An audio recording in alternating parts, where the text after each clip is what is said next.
What is going on, Jet fans? Matt O'Leary back with another video. In today's video, I wanted to talk about the New York Jets free agency strategy as well as the best remaining options available. So the Jets need to sign some more players before they head into the NFL draft. I am not going to sit here and tell you today that I feel completely confident with the state of the roster going into the NFL draft. It is day 4 of free agency today. And they would likely need to add at least one wide receiver, tight end, interior defensive line, maybe a strong safety as well. Those are positions that I'm still concerned about going forward before even reaching the NFL draft. The Jets have taken a much more conservative approach to free agency than they did, I would say, the last 2 previous years, and definitely during the Mike Maccagnan era New York Jets. So I've seen a lot of fans get antsy, and I think that's the best way to describe it. And hand up, at times I felt myself getting to that point because there were guys who I thought the Jets should have targeted who've come off the board at relatively cheap, appropriate deals. Levi Onwuzurike goes back to Detroit for a year. Justin Reed gets a 3-year deal with an AAV around $10 million. Those are just a couple that come to me off the top of my head as players that the Jets were interested in that they did not end up landing. And clearly, again, more work needs to be done here. And we'll get to the best free agent options still available for the Jets and some of the key positions of need. But I don't mind the overall general approach that they're taking, because what would be the alternative would be my question to you. It would go back to what the Jets were under Mike Maccagnan when they were trying to make the big free agency splashes. And sure, they were in a slightly different spot. They had more money to spend, but they had a ton of swings and misses in free agency because they went big fish hunting. Jermaine Johnson, great example. Le'Veon Bell, great example. Jets just cut C.J. Mosley. I'm not saying that C.J. Mosley was a bad player. He wasn't. He was a very good New York Jet. But they had to reset the linebacker market to get him in here to come in and play. They brought back Darrelle Revis and Antonio Cromartie in 2015, two veterans, and the second Revis contract did not work out as they were anticipating. There were a few examples of the Jets going, again, big fish, big name hunting, and spending tons of money and throwing tons of money around.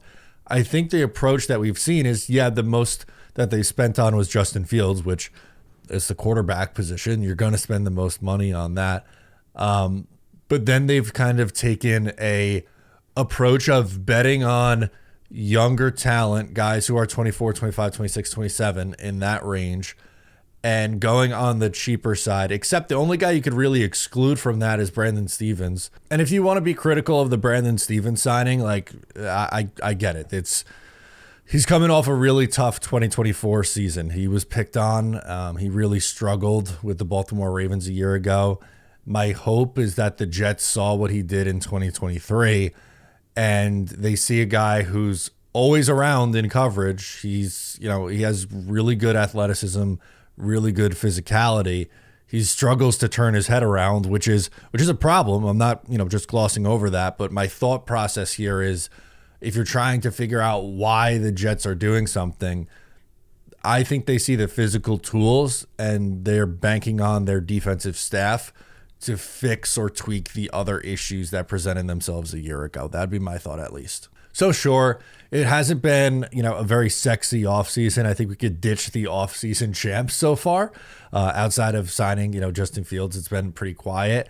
But they do need to do more. And I wanted to pull up Zach Rosenblatt, who covers the New York Jets for The Athletic, put up an updated list of free agents still available at positions of need. So we'll start with wide receiver. He lists off Stephon Diggs, Keenan Allen, Amari Cooper, Cooper Kupp, Brandon Cooks, Tim Patrick, Noah Brown, Zacchaeus, KJ Osborne, DJ Shark. So of this list, a lot of heavy veteran presence.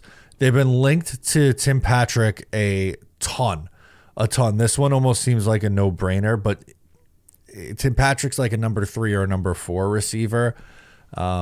So I know that people are going to get probably attached to some of the top names here because that's what they are, names in Diggs and Allen and Cooper and Kupp. Apparently, I was on with Connor Long last night, and he was saying that Antoine Staley and another Jets beat reporter, might have been Samini, said that the Jets might have interest in Cooper Kupp. I don't know if getting in bed with a 32-year-old wide receiver or a guy, over 30 is the right move for this team. But of the list of the bigger name guys, honestly, I think Keenan Allen or Brandon Cooks could make the most sense. Maybe Brandon Cooks, even with his speed. I know he's been on a million different teams. He's not the guy that he was, 5 years ago.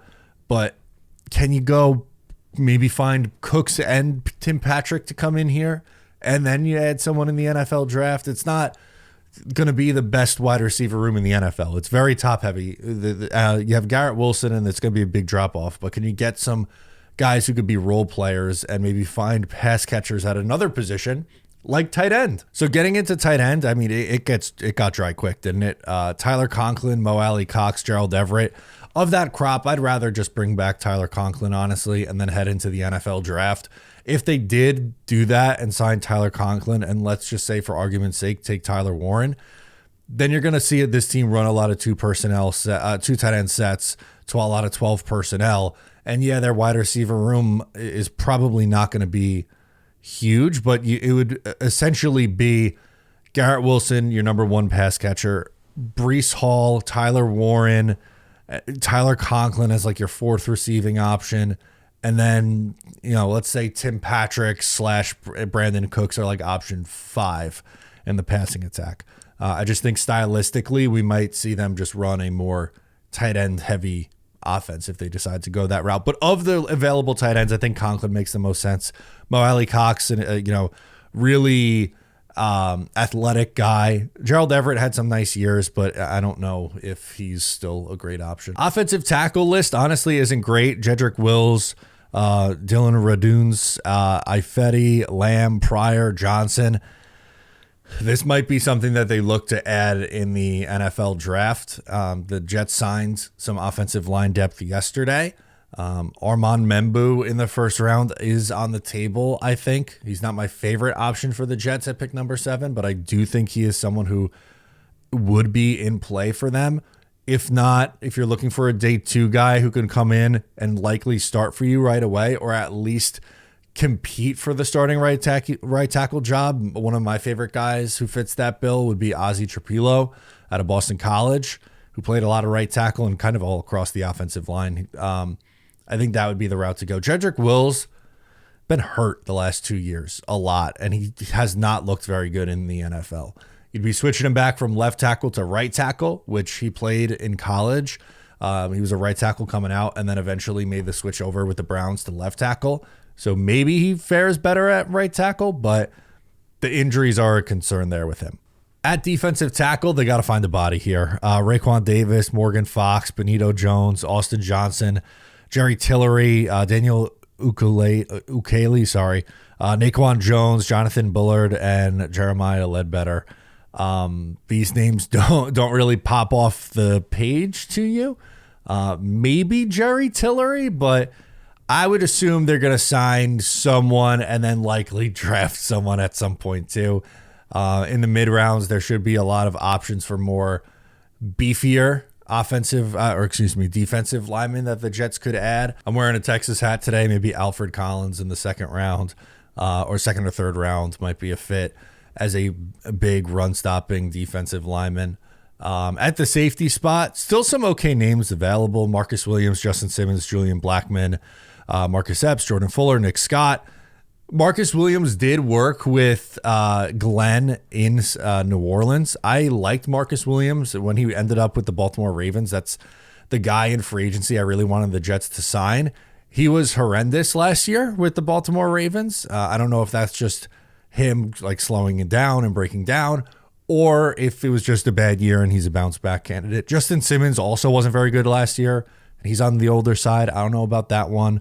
Julian Blackmon might be the one with the most upside because of his age. He's younger than both the two guys in front of him. But they need more of a they need more of a strong safety after signing Andre Cisco, who is more of a free safety. And then he also adds, if the Jets are looking for more edge depth, Zadarius Smith played with Glenn in Detroit, still available. I would love Zadarius Smith as like a third edge option. He's not, no one's claiming that he's the guy that he once was, whether, in any of his stops around the league, but can he still be a functional rotational piece for you in 2025? I would think yes at this point. So there we go. Those are some names still available, as well as my thoughts on the Jets free agency approach. Let me know your thoughts down below in the comments. I'm Matt O'Leary, and I'll catch you next time.